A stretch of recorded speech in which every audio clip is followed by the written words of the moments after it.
Hello, everyone. Welcome to April 1st, 2025. This is the first session of the month, and we're going to be looking at ignorance. This is self-ignorance and also ignoring whatever. So ignorance, obviously the word ignore is in there, and these are things that we can ignore within ourselves and in others or information in life and etc. But also in others. We can look at someone else and make a judgment about them, and that judgment can be made in a way that is um, part of our own sort of narcissistic sense of compassion.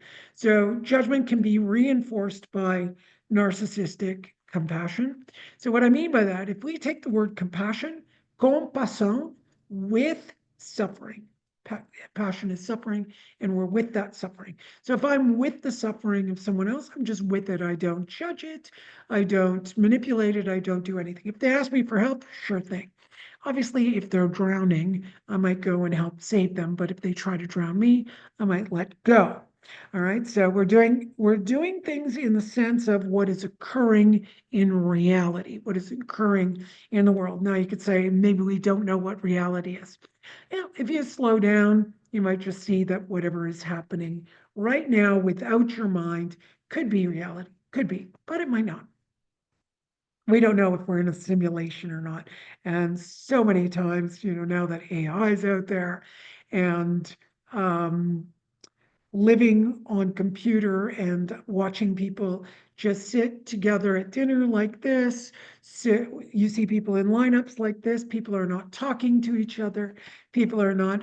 I go by every day. I go for a walk around an area here, and there's a bunch of kids waiting to go to school on the weekdays, and they're all standing in a row waiting for the bus, and each and every one of them, you just see a side view looking on the phone. When they've got people surrounding them, they're not talking to people, they're not having a conversation, they're just sitting on their phones, standing on their phones, and that's it. So the world is changing, and we are already AI.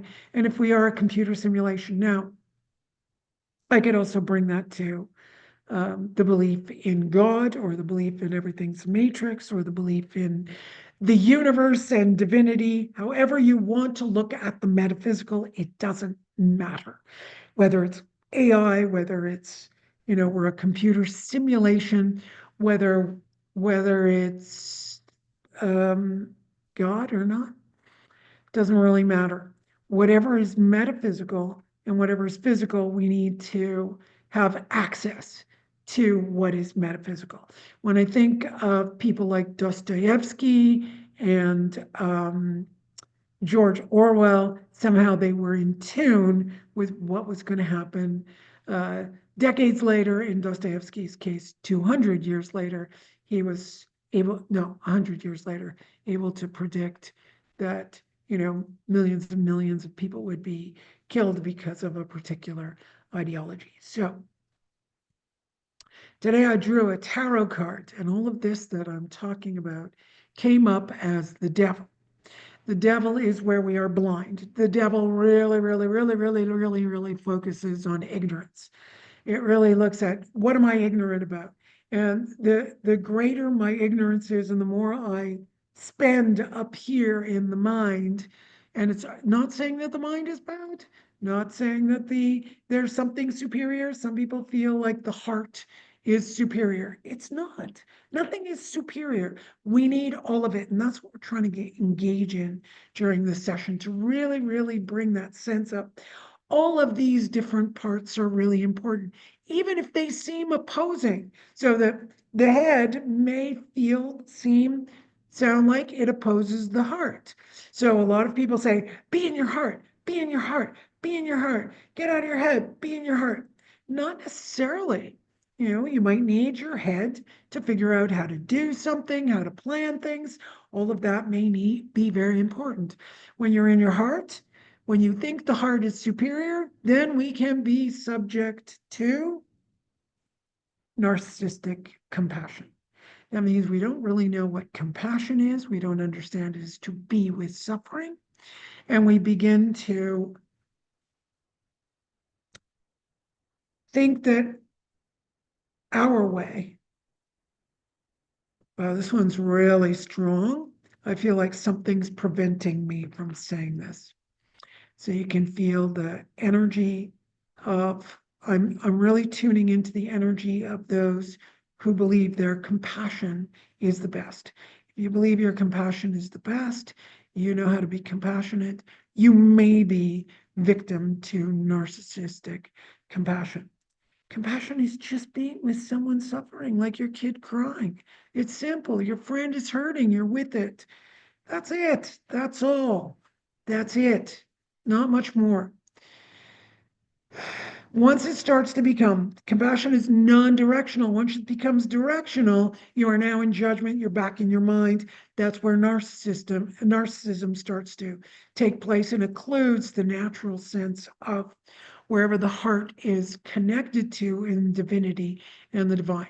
But if you think you're connected to divine and you could speak for divine, I wouldn't trust that either. I wouldn't even trust myself if I said, I'm connected to divine and I know what I'm saying. I would not trust myself. I think maybe I've lost my mind. We don't, we think of Metatron. Metatron is the voice of God because we can't hear the voice of God. If we hear it, our brains will explode, basically. So we need Metatron to speak it for us. I think it's Metatron, right? I hope I got the right angel who's supposed to speak it. Anyway, I've forgotten my angels.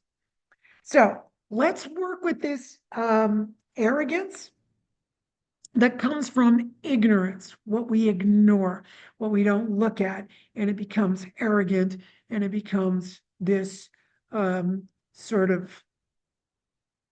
narcissistic type compassion.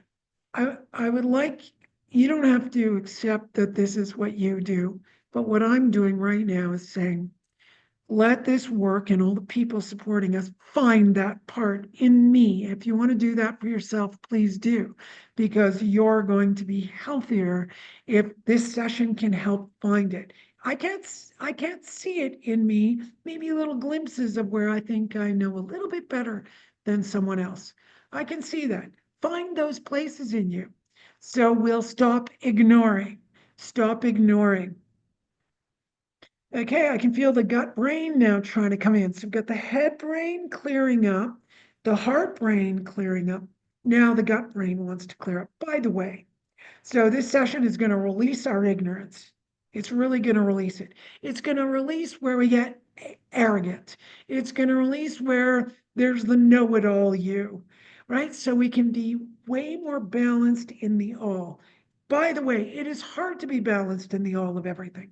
It is hard because it's going to pull you. It's going to pull you. That's okay. Just remember to forgive yourself when you're pulled.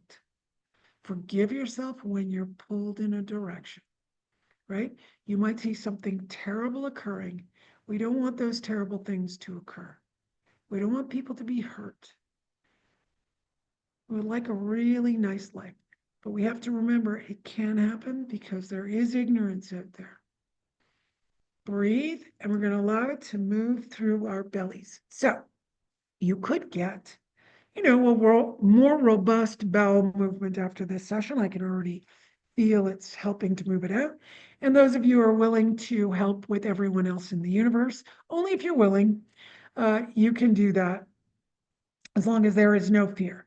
And now we're going to work with fear. So a lot of ignorance rises up from fear. A lot of ignorance rises up from fear. Maybe you're too afraid to look at something, whether it's in yourself or the world around you. Yeah, I don't like cockroaches. This house has been abandoned for about 5 years. So I'm trying to find where some of these cockroaches are coming from. I do not want to look at cockroaches. I do not want to find them. I don't want them to come out, but I'm doing it anyway. That's what it means, facing the devil. I'm doing it anyway. So the house will be nice and cleared of these things so we can travel here and have no problems. Yes? Yes, I just think of cockroaches and I feel ill right away. All right, so breathe. Let's get this moving, the fear moving out. Now, the more you're we're going to put will in this, okay? I'm not just going to say, just have this done. Wherever you feel like you're willing to move the fear through your system, we're going to work through the bladder meridian, runs both sides of the spine, just a little bit off the spine on either side, goes down the back of the legs. We're just going to allow that fear to move and ground through the earth. And we're going to use spirals. We want to get these waves to have it move down into the earth. We're going to use the color red, orange, and yellow, the lower three chakra colors, to help ground that to the earth. So when the earth gets, everything is energy, including our emotions. The earth will not be harmed by our fear.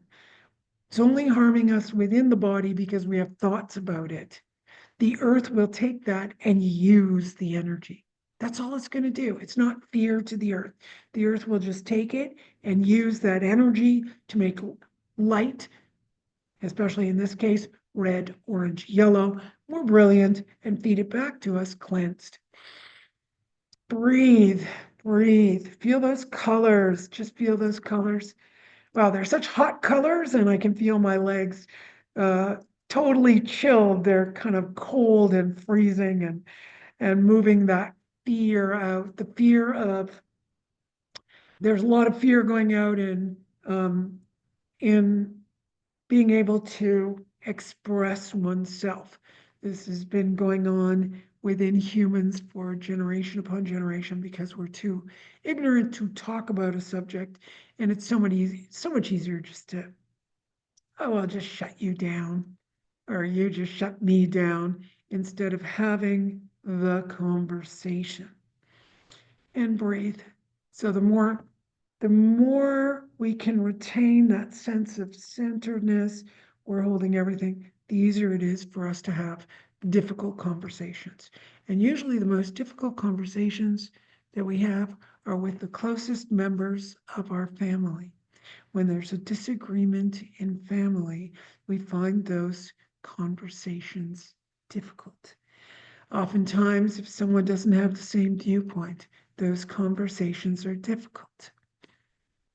Not everyone's going to want to talk. That's okay. That's okay.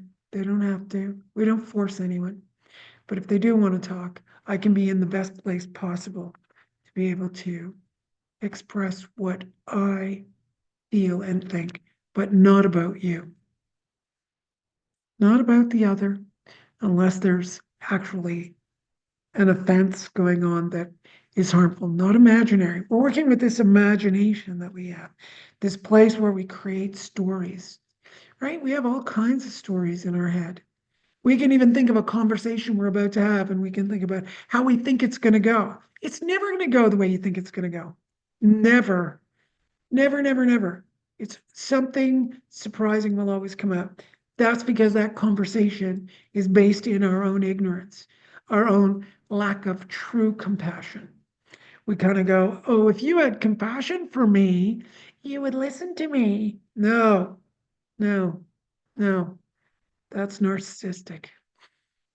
And just breathe. Let's let it all release. And tap your belly. Okay, I'm patting my belly because I want this area to wake up. Okay, I find this the most difficult part of my body, despite being, you know, well involved in intuitive work. This area gets congested. Maybe it's other people's stuff. Maybe it's my own stuff, whatever it is. I want that area to discern and be able to move things out. I think that the mistaken view of compassion is getting stuck in the belly. Mistaken view of compassion. Mistaken view of compassion. Boy, I've said that 3 times now, but it does feel like that's really strong. Mistaken view of compassion. Sometimes I think that caring is, I'll keep my mouth shut. That will care about other people. I won't say what I like to say. I'm not going to have a conversation. I'm not going to talk about these things because the other person, the poor other person, how arrogant of me. Yes, how arrogant. You must have situations where you think you're not going to bring something up because you think the other person. Actually, it's the other way around. You won't bring something up because your ignorance is threatened. Okay, I can even feel that. Where I'm not able to have the conversation, where I'm unable to do it, I'm threatened. I want that to start filtering through the belly. I don't need to do either thing. I don't have to have the conversation or not have the conversation. The problem is believing either of those things about the conversation. Okay, let's get that going through that small intestine, get the momentum to digest a lot better so that the liver can organize and plan in an appropriate way so we come out the other end with whatever modicum of capacity to discern and use our intellect is available to us. Oof, I got the frontal lobe really just moving. So I think there's some garbage coming out of the frontal lobe. And interesting, the occipital lobe is moving too. I just got clearer vision. All right, let's do a little tapping to the vision center, do a little tapping to the frontal center. We really want to get the frontal and the prefrontal really figuring things out, especially with what we see. So obviously, I'm checking to see ears, not really coming up. Touch, no, it's really visual cortex. So what we see is a very strong influence. At the moment, doesn't mean the others aren't. It's just for this moment, that's what's coming up for us, what we are seeing. And I think that'll really help with what I was saying earlier, is that oftentimes most of us that sort of have computers and are online here and actually doing this work, we're not looking out at something horrible. Well, if you're in snow, it's horrible, but not just kidding. But I'm thinking of all my compatriots in Canada that are, suffering through gray weather. But hopefully, April 1st, we'll start to get nice April showers to create Mayflowers. But right now, the weather wasn't that good. But I'm down in Florida, and there is greenery. There are animals. I mean, I can't believe how many different animals between lizards and um, ducks and just so many different species to watch. I sit and watch hundreds of lizards all day. It's just it's just incredible how much life is out there. And when you look at the conflicts people are in, I speak to a lot of people all day. I look at everything and I go, what if you were alone in a beautiful place, whether it's the forest or in the Canadian snow, and you stay there a little bit and you breathe, you realize it's all inside your own head, that conflict. It's all in your head. And then it gets carried out in the world. You will see a conflict as your own, right? So even when I leave here and I go somewhere else and I see a conflict, it's not mine. I just see it. It's not my view, my judgment of the world. Okay. So I'm not saying not to see that there is conflict. Of course, we see there's conflict, but we want to be the purveyors, let's say, of the diminishment of friction that leads to ugly things, unless it's creating some ugly art that you look at and go, wow, I just created that. I had a lot of friction. I created this art. Wow, it's super ugly. That's fine. I'll go make something else and it may not be so ugly. Maybe I'll go bake a cake and it ends up flat. Wouldn't it be nice if those were the only conflicts we had to deal with? Or we have an actual dialectic like the Tibetan monks, where they have a very wonderful space where they argue scripture. And one stands up, they do clapping and pointing and clapping, and they talk, and then the other one gets up. This is wonderful where you're listening and you're hearing the disagreements, the two sides of what's going on. But you are not, this is what I want for myself, not to be engaged or involved in the conflict. I don't want to be involved in the conflict. I could see it, but I'm not involved in the conflict. Why? Because I'm going to be part of the problem. And like I think I said it before, the only conflict I've seen in 3 months is people's minds angry about things going on that I've seen. And the other one is two ducks fighting it out. I don't know if they were fighting it or trying to mate, but it seemed like they were fighting it out. So there we go. Let's see what we can do. Let's see if the world changes. I'm praying with our sessions that we are able to influence the world and bring just a little bit more love, caring, compassion, and understanding rather than narcissistic compassion, virtue signaling, I'm better than you, that kind of stuff. I really like to start seeing us work together. We're all in this together. I thank you so much. Thank you for being here and hope that, yeah, you feel as peaceful as I feel at the moment. Have a great week and see you next week.